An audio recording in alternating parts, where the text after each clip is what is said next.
Assalamualaikum warahmatullahi wabarakatuh. Perkenalkan saya Citra Larasati, mahasiswa Poltekkes Kemenkes Pangkal Pinang, Prodi Keperawatan semester 5. Baiklah, hari ini saya akan menjelaskan tentang bagaimana cara penanganan nyeri pada pasien kritis. Baiklah, nyeri adalah sensasi tidak menyenangkan, mulai dari rasa tidak nyaman yang ringan, hingga rasa nyeri yang tak tertahankan dan sangat menyiksa. Nyeri terjadi jika rangsangan eksternal merusak jaringan dan memicu mekanisme tertentu. Namun, nyeri diperlukan dalam fungsi kehidupan normal yang bertindak sebagai sinyal peringatan untuk melindungi diri dari kerusakan lebih lanjut. Apa sih beda nyeri akut dan kronik? Klasifikasi nyeri dibagi berdasarkan waktu nyeri akut dan nyeri kronik. Untuk nyeri akut terjadi segera setelah tubuh terkena cedera atau intervensi bedah. Intensitasnya bervariasi dari berat sampai ringan. Nyeri akut dihubungkan dengan kerusakan jaringan dan pengobatan cepat diberikan untuk hilangkan nyeri. Kemudian, durasi nyeri akut dimulai dari terkena cedera sampai dengan 7 hari. Nyeri kronik adalah nyeri konstan atau hilang timbul yang menetap sepanjang suatu periode tertentu. Jadi, terjadi proses inflamasi atau peradangan. Kemudian, intensitas bervariasi, ada periode remisi atau gejala hilang sebagian atau keseluruhan, dan eksaserbasi atau keparahan meningkat. Biasanya, nyeri akut sering sulit diobati karena biasanya nyeri ini tidak memberikan respons terhadap pengobatan yang diarahkan pada penyebabnya. Durasi dari nyeri kronik berlangsung hingga 6 bulan. Baiklah, untuk cara penilaian nyeri berdasarkan PQRST, di mana P proaktif atau paliatif. Apa kira-kira penyebab timbulnya rasa nyeri? Kemudian, apakah karena terkena luda paksa atau benturan?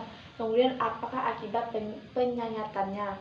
Kemudian, Q, kualitas atau kuantitas. Untuk kualitas atau kuantitas, cara penilaiannya itu seberapa berat keluhan nyeri terasa pada pasien, kemudian bagaimana rasanya, seberapa sering terjadinya, kecuali seperti tertusuk, tertekan, atau tertimpa benda berat dan diiris-iris. Kemudian R, region atau radiasi. Untuk region atau radiasi itu kita melihat lokasi di mana keluhan nyeri tersebut dirasakan atau ditemukan. Kemudian apakah juga menyebar ke daerah lain atau area penyebarannya. Kemudian S, skala severitas, di mana skala kegawatan dapat dilihat menggunakan YCS. Kemudian untuk gangguan kesadaran, skala nyeri atau ukuran lain yang berkaitan dengan keluhan. T, timing. Kemudian di timing itu kita menanyakan kapan keluhan nyeri tersebut mulai ditemukan atau dirasakan. Kemudian seberapa sering keluhan nyeri tersebut dirasakan atau terjadi. Kemudian apakah terjadi secara mendadak atau bertahap. Kemudian menanyakan akut atau kronis. Nyeri juga bisa dilihat berdasarkan angka atau ekspresi dari pasien. Kemudian bisa lihat di bawah ini. Baiklah, di sini saya akan mempraktekkan cara menangani nyeri pada pasien setelah operasi. Kemudian yang mengalami nyeri di bagian perut sebelah kanan dengan menggunakan teknik napas dalam.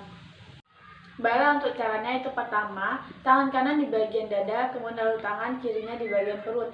Di mana di bagian perutnya fungsinya untuk menjaga perut kita. Kemudian usahakan badannya agak tegap. Kemudian kita mengarahkan pasien atau melakukan itu tarik napas dalam. Kemudian tahan sebentar, kemudian hembuskan. Kemudian dilakukan secara berulang-ulang kali.